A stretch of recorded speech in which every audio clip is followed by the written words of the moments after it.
Okay, good evening. Hope you're all doing well. Today we're learning Chullin, Lamed Beis, Amid Beis, and Daf Lamed Gimel, and we're starting about 5 lines down on Lamed Beis, Amid Beis. We had just asked a question, a seeming stira between the opinions of Rabbi Akiva as it's framed in the Mishnah and a brisa. In our Mishnah, it seemed to say that there was this distinction. It's the klal that's mentioned at the end of the Mishnah on the bottom of Lamed Beis, Amid Aleph, that if a psul took place during shchita, that makes it a nevela. But if a shchita was done karoi and something else caused that problem, it was a treifa, and Rabbi Akiva agreed. However, we have a brisa that seemed to not say that way. So how do we answer that? So we answered that it depends. If it was shachad ulevasof pasak, um, that would be a nevela, and if it was the other way around of pasak ulevasof shachad, it would be a treifa. So says the Gemara, I'm not really sure I like that answer. Esvei. We have a problem with the answer that you provided with Rava. Shachad es haveshet upasak es agargeres. If you did shchita on the veshet and then tore the kane, or pasak es agargeres v'achar kach shachat es haveshet nevela. What we see over here is no distinction. We called both of them nevela. Yet the answer that Rava you wanted to give was that if it was shachat first and then pasak, it was nevela. But now it's not that way. Now you're saying that everything is nevela. Where really in the answer of Rabba, one of them should have been, one of them should have actually been a treifon. Says the Gemara, yeah, you got the second case wrong. The Ema, really we should say v'kvar shachat esaveshet meikara. No, that when we were pasak, that really it was shachat first. Amar le shtei tshuvas b'davar. He says, "This is not an acceptable. This is not an acceptable answer of ukvar shachat. Why? Chada dahainu kamaisa. The first case was shachat and then pasak. The second case was pasak and shachat. If you want to take the second case, which was pasak, and say that really it was shachat, first of all, then it's exactly the same as the first case. In pashat, it would be a nevela, not a treifa. V'od hatnan ve'achar kach. If you look in the brisa that we just learned, we see over there it says pasak es hagargeres ve'achar kach shachat es hanavela. Ella, therefore that answer does not fly. Ella Amar Rava says you're 100% right. Elu asuros ktani. What do these words mean? So if you look at the very bottom of Lamed Beis Amud Aleph, the brisa that we had used to talk about Rabbi Akiva was urminu elu trefos bebehema. So here the Gemara says it's not just trefos. Really, what it's talking about is just asuros, that whatever the psul is, it could be nevela, could be trefa. V'yesh mehen nevelos, v'yesh mehen trefos. So it could be anything. So says the Gemara, if that's what the brisa means, that it really could be anything, then v'lichshov nami de Chizkiah. We should have had the case of Chizkiah be brought in this case, if we're also including everything. The Amar Chizkiah saw gistra nevela. We saw this Gemara on Chaf Aleph, that if you cut an animal in half, it's going to be an nevela. V'lichshov nami de Rabbi Lazar. We should bring another case of Rabbi Lazar. Damar Rabbi Lazar nitla yerach v'chalal shalon nevela. Remember, we spoke about a case where part of the femur was removed or something along those lines, and you can see the hole in the thigh, that would also be a nevela.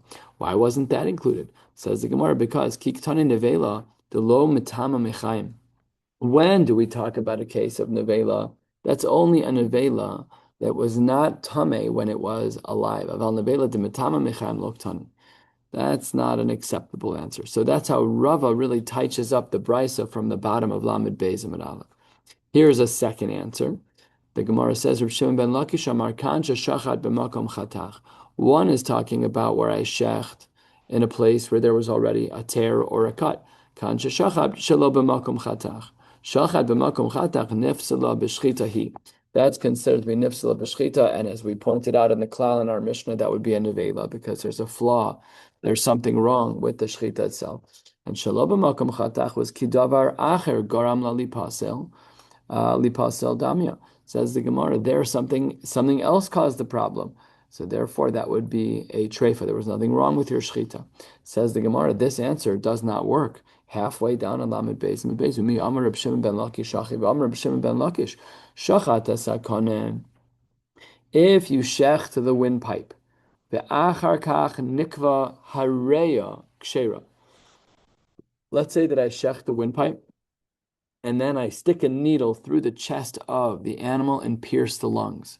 Now, we are familiar with very few trephos. We, lowly, regular Jews. There are a whole host of treifos. One that we're familiar with is the sircha in the lungs. So here, the guy cuts a kone, and then he stabs a needle into the chest and pokes a hole into the lungs. So says the Gemara, according to Reish Lakish, your treifa is late to the party and the animal is kosher.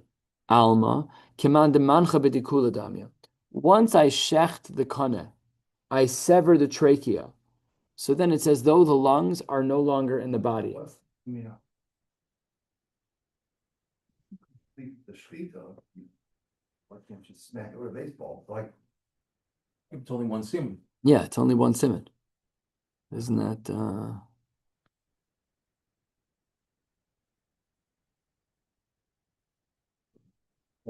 yeah. That's what Rashi says a third of the way down. Bein shchitas kana l'shchitas haveshet. So it says the Gemara, once you take care of the trachea on the shchita side of things, you don't have to worry about the lungs. Alma, it's as if it's in the basket. Why? Because that whole organ has been taken care of. The organ begins at the top of the throat, at the opening of the trachea, and because you shechted it already, you can't ruin it, even though you're ben kana leveshet.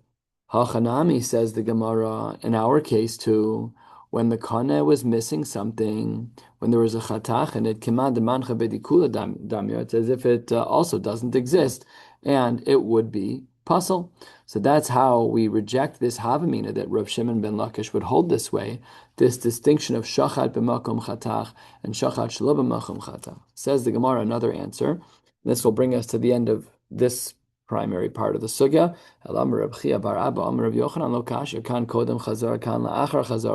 No, Rabbi Akiva just changed his mind. In our Mishnah, he held a certain way. And then afterwards, we see that he no longer holds that way. But that first Mishnah stays in its place, says the Gemara, Mishnah lo zaza mimakoma. Just because somebody changed their mind doesn't, it's not like sometimes we see in the Gemara, like Ismay, we should erase this Mishnah, we should erase. It's not like that. We keep the brisa, no problem at all. So these are all the. In the Mishnah. No, no. In the Mishnah, it says v'hodelo. Oh, that's not how I understood that. No. V'hodelo means Rabbi Akiva agrees to the klal. The problem was that the brisa that turns onto the top of Lamed Beis and Mid Beis was not his opinion. And if you look in Rashi, what? In Trefus was the Mishnah. Not our Mishnah. No, it was Trefus that was quoted at the bottom. Yeah. The Mishnah. But it's just later on in the Masechta. So there's a stira in Tanaim. There's our Mishnah where Rabbi Akiva agrees that if something's nifsala b'shchita, it's an avela, and something that's nifsala after shchita, it's a treifa. But when the brisa that's on the top of Lamed Beis and Mid Beis disagreed, Rashi points out that was shitas Rabbi Akiva. So then it's a stira because they both seem to be treifos. Our Mishnah where he was moda, meaning no longer. Oh, that's what you're talking about. Which one was in sequence? Oh. Everybody knew it. Fascinating the way Rashi lays it out there. Which Rashi are you looking at? Rashi Mishnah. Where are you? At the bottom? No, right, like 3 lines higher than where we are in the Gemara. Look over Rashi up just through. Sorry, you're on Lamed Beis and Mid Beis? Yeah. Yeah. Mishnah lo zaza. Oh, Mishnah lo zaza. Oh, Mishnah lo. Oh, there it is. Yeah, Mishnah de elu treifos achar shenishnes beveis hamedrash lo zaza mimakom. Mishnah de elu treifos achar shenishnes lo zaza mimakom. Lo shechachu atanaim. Below akruha mimishnasam. Afa b'shachazar bo Rabbi Akiva. Point of teaching the entire Mishnah, or Rabbi Akiva just been bold, just take it out. That says the Gemara, that's not how it works. We keep it. We keep it. So his initial shita was the Mishnah from Membeis. This extra Gemara of Uraminhi at the bottom line. Okay, very good. Is that a Mishnah? Membeis Amud Aleph.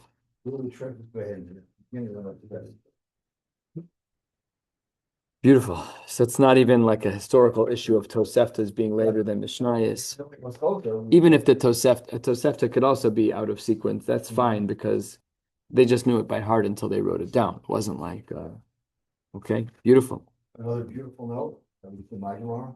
Mishnah law doesn't come, remember, we discussed what the shin nun is. Here it actually says Misham Nisami. Spelled it out. I wouldn't do that. What's Shinnun? Very often you see a quote. Shinui Nuschos, yeah. No, shin nun is Misham Nisai, meaning I'm gonna give you one Maramakum, and over there it tells you the other 15 places in Shas it is. But I'm not gonna. Oh, the Shinnun Yeah. in where? In the source of Shas. I don't see a Shinnun. Correct, it actually spells it out, that's what I'm saying. Where are you? Well, Mishnah Lo Zazim Makom, as it starts. Oh. Right? Starts as it's brought in Yevamos on Daf Lamed Amud Aleph. But that phrase is brought many times in Shas. V'sham Nisame. Right, which is what the Shin Nun all over Shas means. Here it actually spells it out. I don't know why. Which basically means I'm going to give you one Maramok, look over there, and it'll show you the other numerous times that it's brought. Very interesting. Shinnun in the context of the Hagos Vitzionim usually means Shinui Nuschos. But we've seen it a few times. Yeah, this is very, very helpful. I don't recall seeing this. The Sham Nisame. Spelled out? No, that's the point. We looked it up once because we saw it and didn't know. Yeah. Beautiful. Okay, let's continue. Gufa. We're 12 lines from the bottom approximately on Lamed Beis and Beis. The Gemara says, Gufa. Amar Reb Shimon ben Lakish. This was the line that we just saw. The Shachar Esakana. Once you sever the kana, v'achar kach nikva harek shera.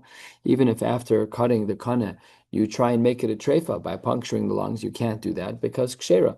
Amar Rava lo Amar Reb Shimon ben Lakish el bereh. That's only true with the organ to which the kana is connected. Hol v'chaye reya tulia b'kana. Because how does air travel through the trachea into the lungs? So then I understand.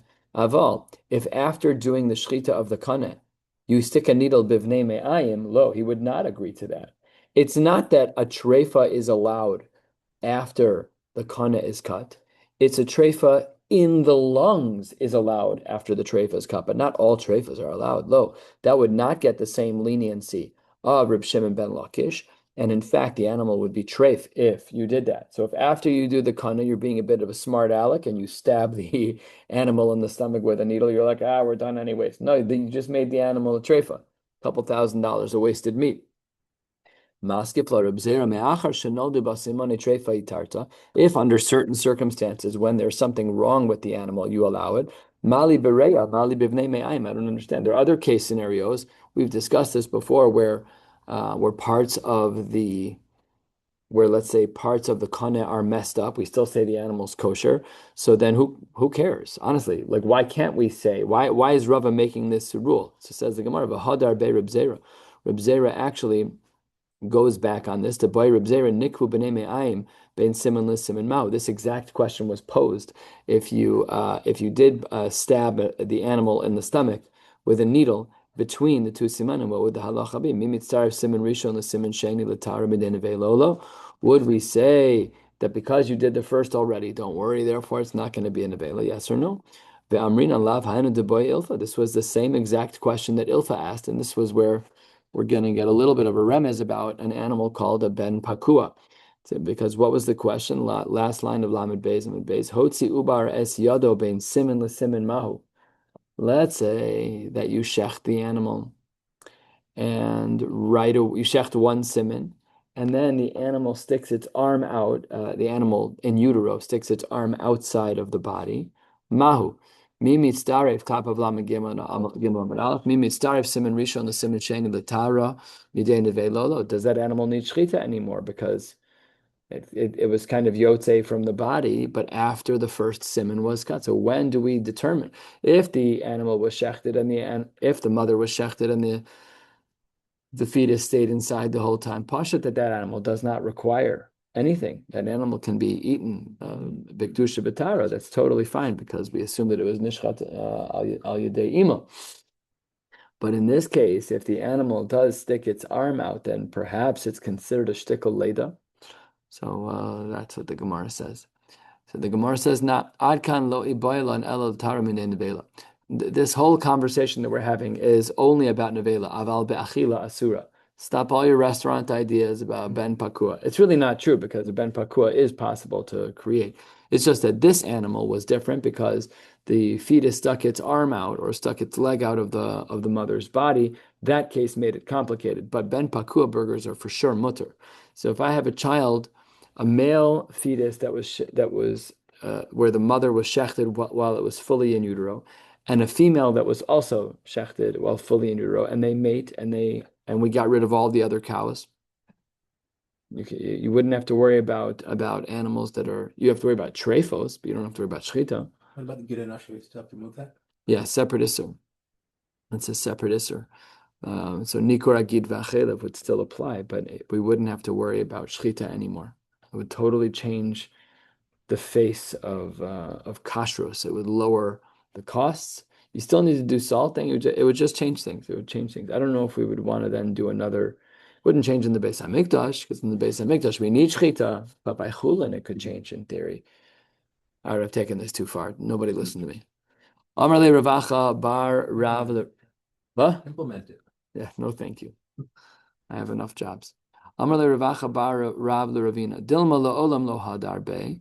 V'rebzeira le dvarav de Rava ka'amar v'le lo svirle. You don't have to take it so far to say that Rava recanted, that Reb Zera recanted. Maybe he was just talking within the world of Rava, but he himself doesn't agree. So that's how all this sugya ends up. Amar Ravacha bar Yaakov shmami namid Reb Shimon ben Lakish that mezamnin Yisrael al b'nei me'ayim. This leads to a very fascinating implication by the Isra of Ever Minachai. Ever Minachai is one of the Sheva Mitzvos B'nei Noach. It's Asr for a guy and it's Asr for a Yid. But the line in the sand, when a Jew has removed the Isra of Ever Minachai, is different than the line in the sand when a guy removes the Isra of Ever Minachai. For a Jew, we remove the Isra of Ever Minachai with Shchita. But for a goy, they only remove the isser of Ever Minachai when the animal stops moving, when the animal's dead. So what's implied from the Shita of Reb Shimon? That once we shecht the animal's good to go for Jews, and there's no more Ever Minachai. But by a goy, it's not true. My taima, because Yisrael de b'shchita talya milsa. When it comes to Yidden, when all we require is shchita, so then good to go. Kevan deika shchita ma'al yasa ishtariluhu. So let's say that I did the shchita and I instantly cut a piece of meat off, salted it, roasted it, put it on the spit. But the animal's still being mefarches. The animal's still moving around. So by the yid, you're good to go. But ovde kochavim de benechira sagilahu. But according to the goyim, they are fine with nechira. They're okay if the animal is killed in a stam way, even if it wasn't b'shchita, it was killed with nechira. However else you want to kill the animal. So therefore, b'misa talya milsat sohani ke'ever minachaydamu. That's if you ate the meat in between. That's the nafkamina between a Jew and a yid. And Amar Papa. I wanted to say the following thing to him, third of the way down on Lama Gimel Amad Aleph.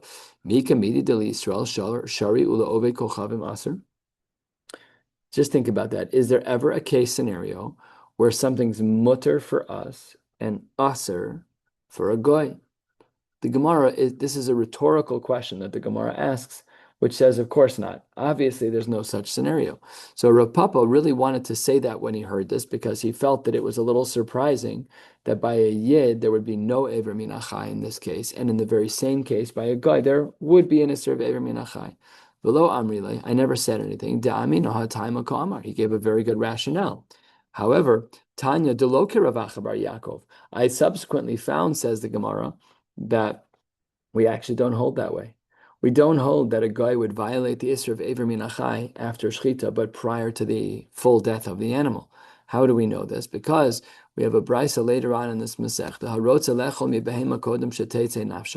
If a person wants to eat flesh from an animal before the soul leaves the body, so you shecht, you cut a little bit of meat from the Beis Hashchita, umalcho yafe yafe, and you salt it, umadicho yafe yafe, and you rinse it, umamtin la ad shetetze nafsha, and then once the animal is fully dead, ve'ochlo, and look at this next line, echad ove kochavim ve'echad yisrael. Those are all mutarim bo. Those are all permissible. So this is a very interesting push. Papa was right, but it's after shechita. Wait. Mountain Ashtetze Nafsha. Which one is it? What? You're chotech. You can still cut it off. You were chotech at the shas shechita. Right. So you shechted. Very fresh. You shechted, and then right away you cut the meat of the neck off. Then you salted it because by a goy that would. It asks if you want to do something, and then it tells you how you can't do it. What do you mean? You want to eat meat before the animal stops running around. But you do. But David, if you cut the meat off the neck, it's always Eiver Min HaChai for a goy, even if you wait till the animal dies, because it was removed from the animal between shechita. What's the washing right? You go ahead and do that. I want to eat meat from an animal that was removed from the animal after shechita, but before shetetze nafsha. This Gemara is conflicting with Rav Acha Bar Yaakov. Rav Papa's instinct was to say, Me'ika midi del Yisrael shari ula ovdei kochavim aser. He said, I'm not going to even say anything. He gave such a good svar. But the Brisa is not that way. The Brisa says that very same piece of food is not like Rav Acha Bar Yaakov, but that it would be mutter. It would be mutter for the guy to eat it, even if it was removed at a time when it should be Eiver Min HaChai, according to Rav Acha Bar Yaakov. So we have a machlokes. Am I missing something? Tomorrow's washing is very strange. I guess the idea is you want to eat meat that's very fresh. Yeah. But not at that moment, but it's somehow better. Anyway, cut it fast. Yeah, whatever the desire is. I don't know. Maybe you're just a gluttonous person and you have, I don't know. But it does. Obviously, if you're a Jew. There's some sort of. Oh, okay. Let's try it. Let's not try it. No, I'm just gonna go by the prepackaged. Take it out of the fridge. Yeah, I'll take it out of the fridge. Yeah, it's much better. It's unlikely by the time you cut it, salt it, wash it very well. For sure, it's not jumping around. Then the thing's clearly going to be dead. Yeah, that's for sure true. That part's for sure true. But under some miraculous circumstance that you could do it fast, let's say there's 60 seconds of pirchus. It being quote unquote permitted, you still have to salt it. I mean, You still have to go through the process. Oh, hold on one second. I just want to make this clear. When the meat is cut away from the animal, no one's eating it right away. it's not feasible. Not to eat it that fast. by a goy. It's according to the previous shita, you can't eat it ever because it's Eiver Min HaChai. Right. By a yid, we actually have a chumrah that we don't do that because it's just not only the practicalities of it, but I think I'm trying to remember what the Marimokum is. I didn't see it in learning here. I remember just from. Shechita is more. I guess what I said is mocha yafa yafa. Yeah, no, but I think we learned back in the day, like in shiur 25 years ago, that even though it's not Eiver Min HaChai for a yid, because shechita is the matir, you still have to wait till the animal dies. I know, but I think it's true. Right, Yeah. based on this Gemara, I'm saying. But it's not completely. It is this Gemara. Yeah, it is this. That's what Rashi points out. Rashi says, "Dibur maschil umamtin la shetetze nafsha de'arminan ba'arba misos minayin she'asr lechel min habehema kodim shetetze nafsha." Even though there's no isser for you of Eiver Min HaChai, because shechita is a matir for Eiver Min HaChai. Talmud Lomar lo sochlanu al adam, lo sochlu al adam. Yeah, that rings a bell. What do you over then if it's not Not Eiver my Min immediate. HaChai? What do you over then if it's not Eiver Min HaChai? Lo sochlu al adam. It's a separate isser that you should. Pasuk of lo sochlu al adam has 5 different drushes that are learned for. One is that you're not supposed to eat before davening. Lo sochlu, all right, all these gemaras. There's I think there's actually 5 different marmakomos. Anyways, one way or the other, we see that this brisa from later on in the Masechta on Daf Kuf Chaf Aleph does not agree with Rav Acha Bar Yaakov. Rav Acha Bar Yaakov agrees that Aver Min Achai for a Yid has a matir of shchita, and by a goy the matir is full death. And halfway down, we say Yeyalei the Rav Idi Bar Avin, Damar Rav Idi Bar Avin, Amar Rav Yitzchak Bar Ashion, Harotze Sheyavri. If somebody wants to become healthy, chotech kizayis basar mibeis shchitasa shel behema. So you use the neck meat. Umalcho yafa yafa madicho yafa yafa mantin lo ashetetze nasho echarove kochavim vechad yisrael mutarba. So we're not poskim, but if we were, it would seem from our Gemara that we reject Rav Acha Bar Yaakov, and this is in fact quoted in the Rambam. This din of harotze lechol mi behema is quoted in the Rambam. So there is a machlokes seemingly in the Tanaim and the Amoraim as to whether or not we allow the nafkamin is not for a yid, nafkamin is only for a goy, as to whether or not there is an iser of Ever Min Achai for a goy if the meat is removed after shchita but before misa. Let's talk about Tumah V'Tara, because we like all the light stuff in Shas. Says the Gemara 2/3 of the way down, Hashochet Behema Chayav Of. A person who shechts an animal, or a chaya, which is not a typical kachim animal, ve'of, velo yetze mehem dam. For whatever reason, it cauterized, or there's a blood clot, no blood exits. Halacha is ksherim, v'ne'echalen biyadayin misoavos. You can even eat them with hands that are impure. We'll discuss this at length in the Gemara. Lefi shelo huchsheru b'dam. The fact that your hands are tameh doesn't really matter, because it's not hochshar b'dam, because blood didn't come out. Again, this is a lot theoretical. You cut an animal with a sharp enough scalpel, they're going to bleed. If the animal is kosher, that means you've cut through the kana, the veshet, the vridim, there's going to be a gallon a minute of blood. It's a lot, I guess, depending on the animal. Reb Shimon Omer hochshar b'shchita. That it was huchsharu to become tamei and shchita, and therefore seemingly he would imply that it cannot be eaten with yadayim mesoavos because it is muchshar to become tamei. Says the Gemara a diuk, and a diuk that we'll spend today talking about. Time, the reason why we say that someone who has yadayim mesoavos is allowed to still touch this animal without natilas yadayim is the lo yetze mehem dam, but that implies hayatze mehem dam if there was blood. So that is machshir. Blood is one of the 7 liquids that's machshir. Then ein echal biyadayim mesoavos. Amai? But why would that be the case? After all, yadayim in general are shnios hein. Yadayim, if we talk about tumah, there's avatuma, there's rishon, and there's sheni. And ve'ein sheni oseh shlishi bechulin. With regular meat, there is no shlishi lechulin. So why would I have to wash natilas yadayim? Even if my hands are tamei, it doesn't matter. If I'm eating chulin, the halachic assumption of my hands is that at all time my hands are tamei with a sheni. That's why we have a mitzvah to wash natilas yadayim by bread. It's commemorative, it's because of srach tuma, but at the end of the day, what we're washing away from our hands is yadayim shniosein. So the Gemara is bothered. If yadayim are shniosein, if the natural state of tuma of our hands is that it's a sheni latuma, and if we're talking about chulin, then why can't I touch the meat, even if it's mukhshar? Who cares? What? Can't get any worse. Can't get any worse because it's chulin. Now let's just remember an important halacha that does come up here. When it comes to chulin, we assume that a sheni latuma is the worst that it can get. The next level of sanctity is truma. By truma, we assume that there could be a shlishi latuma. But by kachim, it's the most sensitive, and there's even a revi'i latuma. So these are the various levels. So now that's the Gemara's question over here is, I don't understand.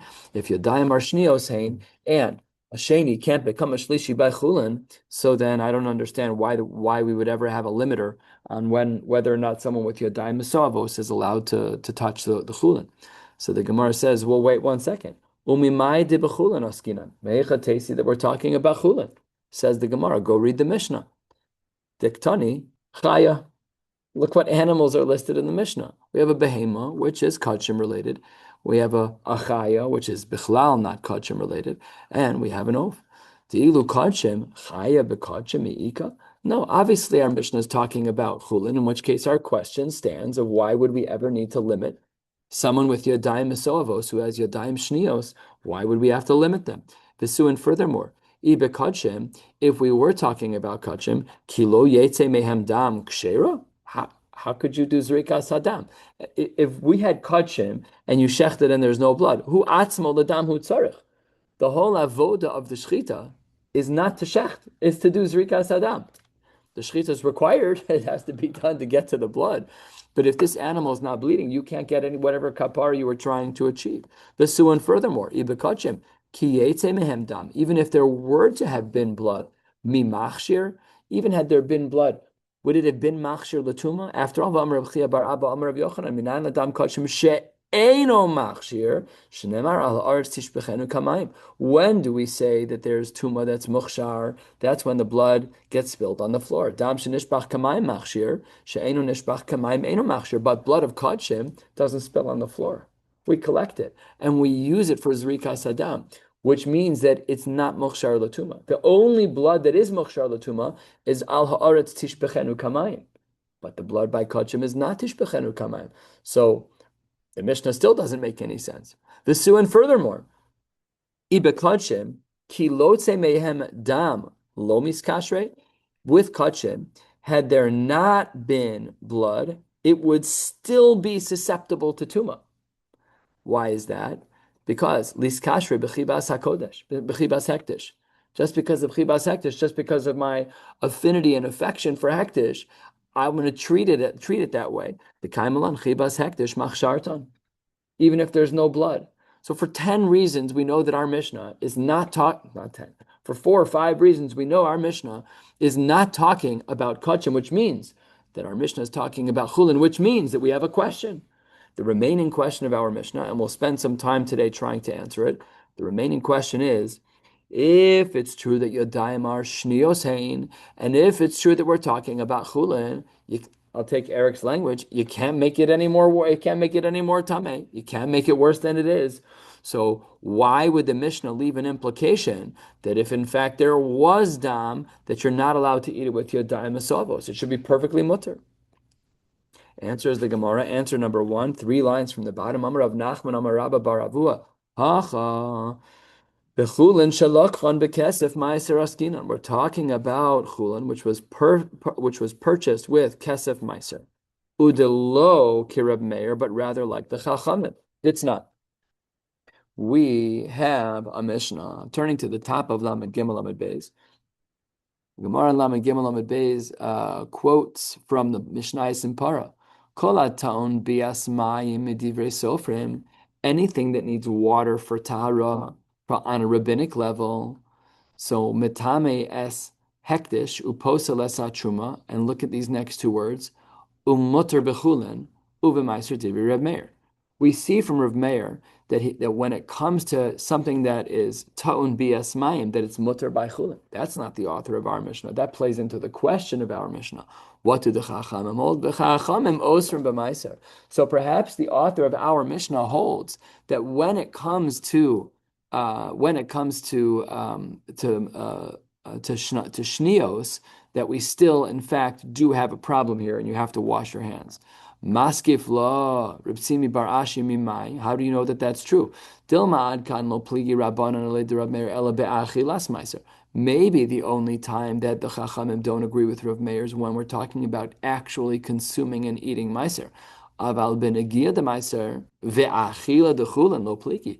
But maybe when it comes to touching meiser or eating chulin, maybe he wouldn't even argue, and therefore perhaps everyone should agree, and our question would be even stronger now, because now we have no Tanoim who hold like our Mishnah. So how could it be? After all, says the Gemara, you made a mistake. We know that touching is part of the prohibition, is a part of the problem of the machlokas between Reb Meir and the Chachamim, because milo askinon de kasafi lechavrei. When we say ne'echalan biyadayim misavos, that means you're being fed. That's what safi lechavrei is. So we tried answer number 1, not really working out so well. El Amar of Papa, answer number 2, hacha biyadayim tchilos askinon. Here we weren't talking about yadayim that were shnios. We were talking about yadayim that were tchilos. They were a rishon latuma. They were touched by something that was an avatuma. So your hands are not the regular yodayim shnios hein. Now your hands are a rishon l'tuma. And therefore, if there is dam to be machshir, then we should of course be concerned about yodayim mesoavos if those hands are a rishon. You're right, if they're sheni l'tuma, can't make it any worse. But if they are a rishon l'tuma, so then it can make them tameh. For Reb Shimon ben Elazar, and this is what Reb Shimon ben Elazar holds, the Tanya. The Gemara says, "Ein yadayim tchilos lechulin." Your hands are not tchilos when it comes to chulin. Reb Shimon ben Elazar Omer Mishum should say Reb Shimon from his father. Yadayim are tchilos lechulin ushnios letruma. He holds that your hands are rishon letuma. So tchilos lechulin in letruma lo, says the Gemara. That doesn't make sense. How can you say that by chulin, which has less sanctity, that your hands are a rishon l'tuma, and by truma it would not? They'd be a second. So says the Gemara, hachi kamar, third of the way down, tchilos af lechulin, that both chulin and meiser both are treated as rishon l'tuma.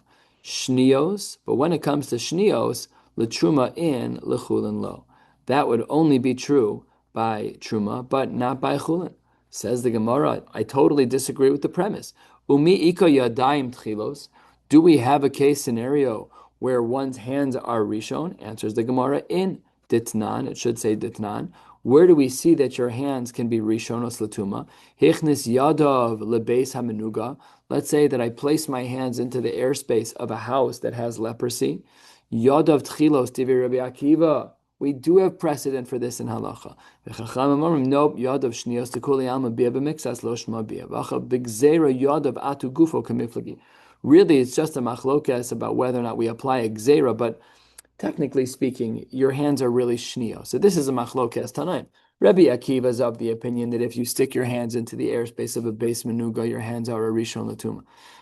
According to the Chachamim, they say no. Everybody knows that that's not the case. What's the machlokas? Mar savar yadav kegufo shavinhu rabbanan. Mar savar, that your hands are like your body, and therefore they're like a rishon. Mar savar yadayim ki yadayim da'alma shavinhu rabbanan, that really they're like a sheni. So these are just all these machlokos, this multiple layered machlokas about whether or not it's possible to say that our hands are a rishon l'tuma. Rabbi Akiva. Why didn't we establish our Mishnah like Rabbi Akiva to Amar Yadav Tchilos Havyon? Why didn't we do that? So says the Gemara, because Dilma ki ka'amar Rabbi Akiva. Maybe perhaps when Rabbi Akiva says that your hands are a rishon, hanimili are only betruma v'kachim dechamiri. Maybe he would only hold that there's a rishon l'tuma on your hands as it relates to foods that are more susceptible to tuma, such as truma and kachim. After all, we know that truma has up to shlishi and kachim has up to revi. That makes sense. Aval l'chulin, he may have said shnios havya. Says the Gemara, v'lehavya nami shnios. Maybe we should say that they are a sheni. Daha sham'in an leila Rabbi Akiva damar sheni ose shlishi bechulin. Why, a shocking idea. We just said a couple minutes ago that by chulin there's no tuma beyond sheni, and by truma there's no tuma beyond shlishi, and by kachim there's no tuma beyond revi. What do we see over here? Look at this language. To Amar sheni ose shlishi bechulin. That even by chulin we have a scenario where there's a shlishi. That means that in our Mishnah, now it makes sense. Why is it that there was an implication in our Mishnah that if dam was machshir, the beis hashchita, why would we say that you still have to wash your hands? Because according to Rabbi Akiva, you're right, Yadayim Marshnio saying, but there's still level 3 of Tumah, even by Chullin, which is very mechudash. Ditnan. Where do we see that there is such an idea? And then we'll close with this idea. Bo Bayom, the day when the Beis Medrash opened, which is a historical moment. Look in the Mefarshim here. Bo Bayom Darash Rabbi Akiva. V'chol kli cheres v'chulei yitma. Tame lo ne'emar ela yitma l'tame acherim. It means that it can be metame something else. Limit al kikar sheni, on a loaf that is a sheni l'tuma shu osesh lishi b'chulin. Says the Gemara. Wait one second. Dilma, that's only true. Hani mili, maybe we can only say that a sheni can transfer its tuma and make a shlishi mideoraisa. Aval b'derabanan, perhaps it can't, and therefore we reject the possibility of Rabbi Akiva being the author of our Mishnah. And tomorrow night we'll pick up from right here, and we'll try and figure out the third answer to our question. Wishing you all a beautiful night.